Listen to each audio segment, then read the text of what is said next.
सभी को राम राम जी, सनातन धर्म की जय और सभी को राधे राधे। बिलावर के अंदर जो 3 लोगों की शव मिलते हैं, उसके बाद आपने देखा कई जगहों पर इसको लेकर प्रदर्शन भी हुए। मेरे साथ सांबा से हमारे सरपंच लवलू जी हैं। उनसे हम बात करेंगे कि आखिरकार इस बिलावर वाले इंसिडेंट को वो किस तरह से देखते हैं। लवलू जी, बड़ा ही एक ना मतलब बड़ा दुखद एक ये वाकया सामने आया और इसमें 3 लोगों के शव मिले हैं उस इलाके में। हालांकि अभी ये नहीं पता कि ये मिलिटेंट एक्टिविटी है या आखिरकार ये किस तरह से डेथ हुई है, इन्वेस्टिगेशन हो रही है। इसमें आपका क्या कहना है, क्योंकि हर जगह पर प्रदर्शन हुआ, आपने भी सांबा में भी प्रदर्शन किया है, क्या आप इस पे कहेंगे? देखिए जी, लोआई मलार गांव है वो, जहाँ पे ये डेथें हुई हैं और बिलावर इनकी तहसील पड़ती है, वहाँ पे ये डेथ हुई है। बड़ा शोक प्रकट करते हैं उस फैमिली को जिनके घर के 3 सदस्य जो हैं उस जो बड़ी घटना हुई है उनमें उनकी डेथ हो गई है। और सबसे बड़ी बात ये है कि काफ़ी 2-3 पिछले साल में ऐसा सुनने में आ रहा है भारतीय जनता पार्टी के लोगों के द्वारा ही कि कठुआ के हालात जो हैं दिन ब दिन बिगड़ते जा रहे हैं और कोई भी कंट्रोल जो है इसके ऊपर सिक्योरिटी की तरफ से, पुलिस की तरफ से या एलजीयूटी एडमिनिस्ट्रेशन की तरफ से नहीं किए जा रहे। ऐसा ही हर कोई इस समय परेशान है और एक डर का माहौल जो है लोगों के दिलों में बैठ गया है कि आखिरकार ऐसा क्या हो गया कि ऐसी वारदातें जो हैं दिन ब दिन बढ़ती जा रही हैं और इनके ऊपर कोई लगाम नहीं लगाई जा रही। एक बड़ी अजीब सी बात देखने में आ रही है कि यहाँ पे ये वाकया हुआ है, वहाँ पे एक कठुआ डिस्ट्रिक्ट का चुना हुआ एमएलए डॉक्टर रामेश्वर, जिनका कहना है कि जो डेथ हुई है वो उनके रिलेटिव हैं, उनकी तरफ से उनको फ़ोन भी किया गया है कि हमारे ऐसे ऐसे डेथ हो गई है, तो प्लीज़ वो वहाँ पे उसी रात को जब शव जो हैं उनको लेकर बिलावर हॉस्पिटल में आते हैं तो वहाँ पे उन लोगों के पास अपनी सहानुभूति देने बोलिए या अपना जो कर्तव्य है उनका as a candidate, as a MLA वहाँ का, वो देने के लिए जाते हैं। लेकिन ऐसा क्या हो गया कि वहाँ के कुछ युवाओं के द्वारा उनके साथ हाथापाई करने की बात आ गई, उनको धक्का मुक्की करने लग पड़े और एक एमएलए है आपकी डिस्ट्रिक्ट का, आप उसके साथ ऐसा व्यवहार करेंगे, बहुत ही निंदनीय है।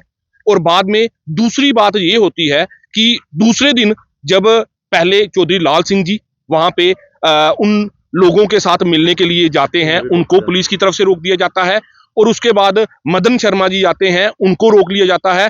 और तीसरी बात देखिए कितनी बड़ी आई कि हमारे डिप्टी चीफ मिनिस्टर जो जिनका एक रिस्पॉन्सिबल पर्सन है वो हमारी यूटी के, वो वहां पे जाते हैं तो सुबह उनको पुलिस द्वारा रोक लिया जाता है कि वहां पे माहौल खराब हो जाएगा।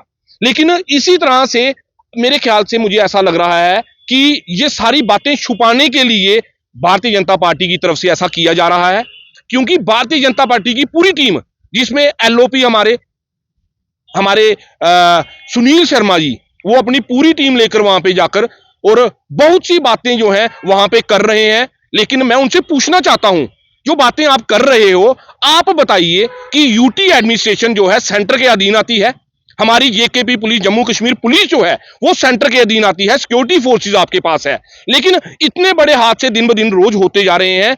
आप वहां पे बैठकर दोष दे रहे हो सरकार को, आप बोल रहे हो कि ये चुनी हुई सरकार जो है ये सब करवा रही है या इसकी वजह से हो रहा है।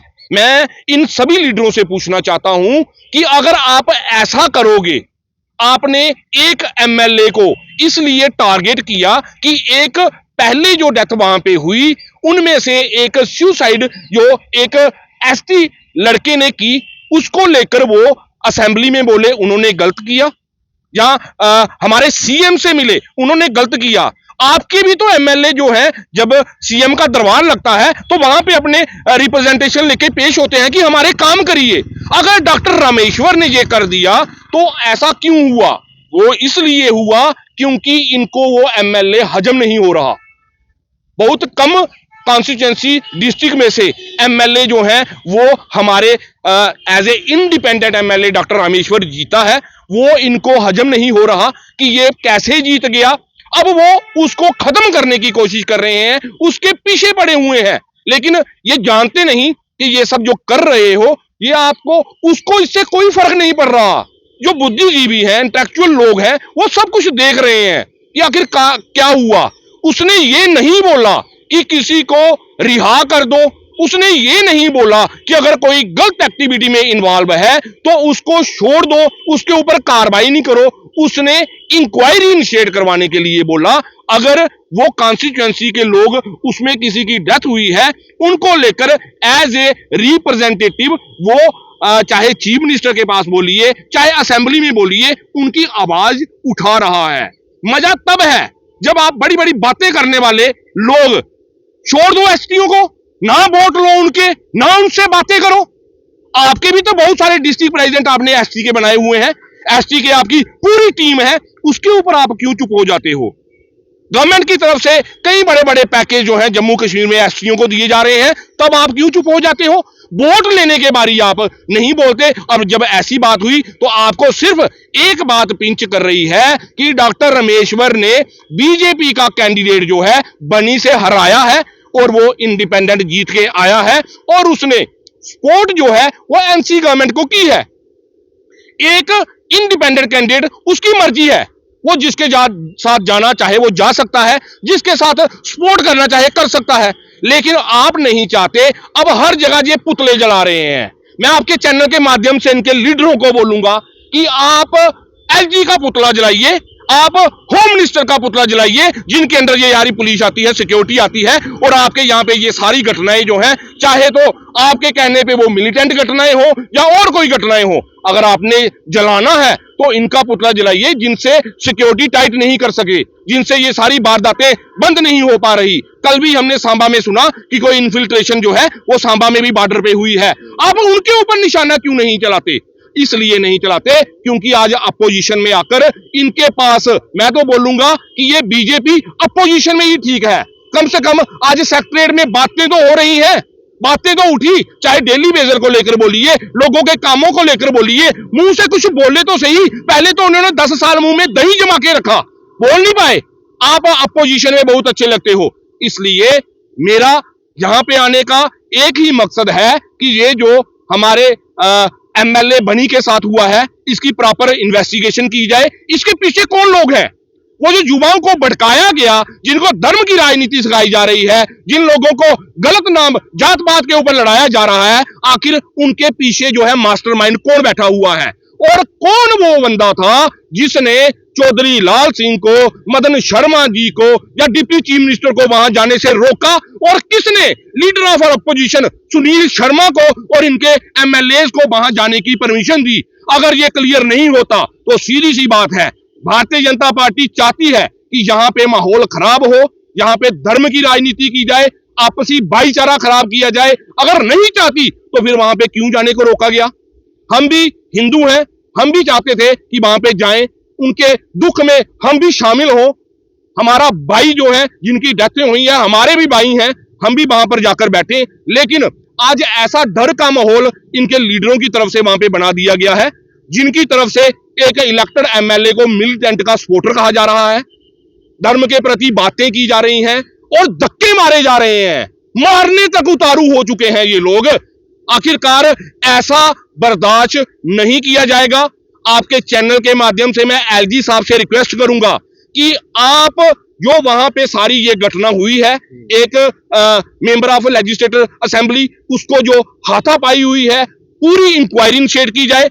आज वहां पे जो एसएचओ था उसको सस्पेंड नहीं किया गया, वहां पे जो एसडीपीओ था जिसके लिए वो नौजवान, वो पूरा बिलावर जो है आवाज उठा रहा था, उसको सस्पेंड नहीं किया गया। क्यों नहीं किया गया? क्योंकि आज जम्मू कश्मीर में 370 नहीं है, आज जम्मू कश्मीर स्टेट नहीं है, आज जम्मू कश्मीर यूटी है, और यूटी में भारतीय जनता पार्टी की पुलिस है, भारतीय जनता पार्टी का एलजी है और भारतीय जनता पार्टी की सिक्योरिटी है। मजा तब था जब हमारी स्टेट थी। अगर ऐसा कोई कार्य होता था तो उसी वक्त वहां पे जितने भी ऑफिसर लगे हुए थे उनके सस्पेंशन ऑर्डर निकलते थे। आज देखने को मिला कि वहां पे एसएचओ को उठाकर एक पीएसआई को लगाया गया और पीएसआई को एक थाने का इंचार्ज एसएचओ बना दिया गया। कैसे हालात जो है हमारे जम्मू कश्मीर के बन गए हैं। मैं बोलता हूं कि प्रधानमंत्री जी, आपने कहा था कि अगर यहाँ पे इलेक्शन असेंबली की अच्छी से होगी तो हम स्टेट बना देंगे। बनाओ स्टेट। हमने आपको वोट दिए, हमारे लोगों ने आपको जितवाकर 28-25 सीटें दी। बनाओ, हमारे एमएलए जो बने हैं, बनाओ जहां पर मिलकर स्टेट। उसके ऊपर कोई बात नहीं करेगा। क्यों बात नहीं करेगा? क्योंकि ऑर्डर दिल्ली से आएगा। यहाँ पे ऐसा कोई काबिल लीडर नहीं है जो इसके ऊपर आवाज उठा सके। आज एमएलए बनी के साथ हुआ है, कल एमएलए जम्मू के साथ होगा, परसों एमएलए भद्रवाह के साथ होगा, उसके बाद अखनूर में होगा। ऐसे तो ऐसा ही चलेगा। मेरे ख्याल से ये सारा जो हुआ है हम इसकी घोर निंदा करते हैं और भारतीय जनता पार्टी को आकर बोलते हैं कि आप आगे होकर आओ, इंक्वायरी इनिशिएट करवाओ। आपने क्या किया? पुतले जलाए। पहले भी पुतले जलाते रहे, आपका दोबारा काम पुतले जलाने पर आ गया। लेकिन उन घर वालों को आपने क्या करके दिया जिनके लिए आपने बड़ी बड़ी बातें की? कोई लीडर वहां पे नहीं आने दिया। बोला जाता है कि लोकतंत्र में रूलिंग पार्टी से ज्यादा स्ट्रांग अपोजिशन पार्टी होती है, लेकिन ऐसी अपोजिशन पार्टी नहीं जो दूसरे लीडरों को वहां पर आने ना दे, उनसे हाथापाई करवा दे और जोर जोर से नारे लगवा दे कि आप यहां पे नहीं आओगे, अगर आओगे तो आपके साथ बहुत बुरा हो जाएगा। और मैं हमारे प्रधानमंत्री जी से रिक्वेस्ट करता हूं कि डॉक्टर रामेश्वर को जेड सिक्योरिटी प्रोवाइड की जाए, क्योंकि नौजवानों की तरफ से अगर कोई गलत स्टेप उठा लिया गया, उनकी जान माल का कोई नुकसान हो गया, एलजी साहब से भी रिक्वेस्ट करूंगा कि अगर उनकी कोई जान माल का नुकसान हो गया तो जो ये चाहते हैं उसमें ये कामयाब हो जाएंगे, माहौल खराब हो जाएगा, हिंदू मुसलमान का फसाद ना जम्मू कश्मीर में बन जाए। इसलिए डॉक्टर रामेश्वर को जेड सिक्योरिटी दी जाए और उन लोगों को जल्द से जल्द पकड़ा जाए और क्लियर किया जाए कि आपके पीछे के मंसूबे क्या थे, ये क्या करना चाहते थे। वहां पे बोलने वाले लोग हैं हमारे रिमोट एरिया के, चाहे वो मलार के बोलिए, बिलावर के बोलिए, कोई भी किसी भी आदमी को रोक नहीं सकता कहीं पे जाने के लिए, और वो तो एक एमएलए है, किसी आम इंसान को नहीं रोक सकते। यही लोकतंत्र है हमारे देश का। ये लवलू सरपंच जी का कहना है और ये आए हैं एमएलए बनी डॉक्टर रामेश्वर जी की सपोर्ट में। और जो पूरा वाकया हुआ है बिलावर में, 3 लोगों की जो मृत्यु हुई है या उनकी किलिंग हुई है, अभी तक इसके पीछे कोई पता नहीं है कि आखिरकार ये किलिंग का कारण क्या है, क्योंकि अभी तक सिक्योरिटी फोर्सेस एडमिनिस्ट्रेशन द्वारा ये नहीं कहा गया कि आखिरकार ये किलिंग कैसे हुई है। लेकिन प्रदर्शन चल रहे हैं। लवलू सरपंच जी ने अपनी पूरी सपोर्ट जो है डॉक्टर रामेश्वर जी के लिए की है। आप अपनी राय इस वीडियो में रख सकते हैं। राम राम।